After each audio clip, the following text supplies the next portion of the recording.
Hello, welcome back to Malicious Compliance Stories. We have another 3 stories for you today. Thanks for telling me what to do with my clothes. Don't touch the tomatoes? Okay, there will be none. And you need more information in your weekly status report. But before we begin, don't forget to subscribe to our channel if you're new here and turn on notifications so you don't miss a new video every single day. Alright, let's get started. Our first story. Thanks for telling me what to do with my clothes. So, I recently went on a trip to the States. I'm from Latin America and it is kind of a famous family trip to go to Florida to cities such as Orlando and Miami to buy things cheaper in outlets, retail shops, and thrift shops.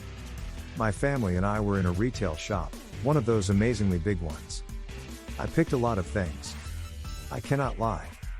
After I tried on most of them in the dressing rooms, I took them all outside with me and told the lady at the front of these rooms that I'd be talking and seeing with my mom which things I'd actually buy. She then told me that all the other clothes I wouldn't be using/taking with me, I could return them to the place she was at that moment, the front desk of the dressing rooms, and she would return them to their respective places. Lo and behold, I checked which things I'd be buying and returned to this place. The kind lady from before was gone, and instead, there was this other Latina with an effing attitude. I mentioned she was Latina because I've kind of realized, on the trips I've made to the USA and through what other Latinos from there have told me, that Latin American people who live there are quite competitive with each other and don't really help one another out. It's even clearer if you're not a resident and just visiting. They look at you like they're almighty and have achieved the American dream because they somehow got a resident visa or at least got away with being illegal. Back to the story, I came back to the dressing rooms with about 10 clothing items, all organized with their hangers and blah blah blah.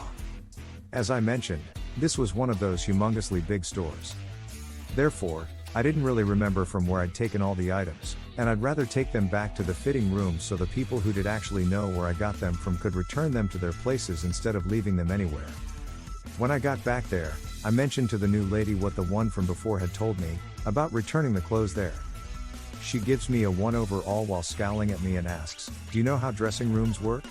I was honestly confused because, yeah, I do. Then she proceeded to explain, quite condescendingly, how a dressing room worked. She said, "So when you buy clothes and want to know if they fit you, you come to the dressing rooms, you see if things fit you, and if not, then when you're going out, you give them to me, and I return them to their place. If not, then those clothes are your responsibility." I was mad. What's the purpose of being rude? I smiled at her then and asked, "Can I try them on then? Since that's how this place works?" The expression on her face was amazing. Of course, I couldn't say no to that, so I went inside with my clothes, and I was back outside in less than 5 seconds. I simply tell her, "I didn't really like anything, I guess you'll have to put them back." Our next story. Don't touch the tomatoes? Okay, there will be none. This happened to my mother recently. For context, the neighbor and her have driveways that are side by side with a small patch of dirty/gravel and weeds in between that is basically no man's land and is just there. It's about 1.5 feet wide, runs the length of the driveway, and no one really takes care of it, leaving it as a border. My mom also has plenty of tomatoes growing in the backyard, including cherry tomatoes that are a favorite of crows and other birds. At that spot, it was a favorite for birds to drop the tomatoes or pick them apart because there were no dogs there while they were in the backyard or main yard, or at least that's how my mom tells it. Eventually, the seeds sprout, and there are small tomato plants starting to grow. My mom began to water them regularly as she waters her front yard plants, as she has to walk by them with the hose anyway. This leads to cherry tomato plants sprouting and becoming incredibly fruitful between the driveways. After a while, they started disappearing, and my mom figured it was a combination of the birds and the wife of the neighboring couple because she was home all day. My mom didn't care because these were just chance tomatoes, she had plenty in the backyard garden, and it was just nice to have something more than dirt and gravel between the driveways. All was dandy until my mom went to grab a few to snack on while working in the front yard and the woman next door confronted her. She told my mother those were not her tomatoes and she needed to leave them alone. The neighbor woman continued that the patch of dirt and gravel was on her property, not my mother's, though our water meter was in it and ultimately it was likely a 50-50 split if you even cared to look, which when it was just nothing, no one cared to. So rather than argue with her, my mom said it was fine and she would leave them alone. A few weeks later, they had started to dry up and die without the frequent watering from my mom, eventually ending in the dirt and gravel patch becoming just that again. And our last story.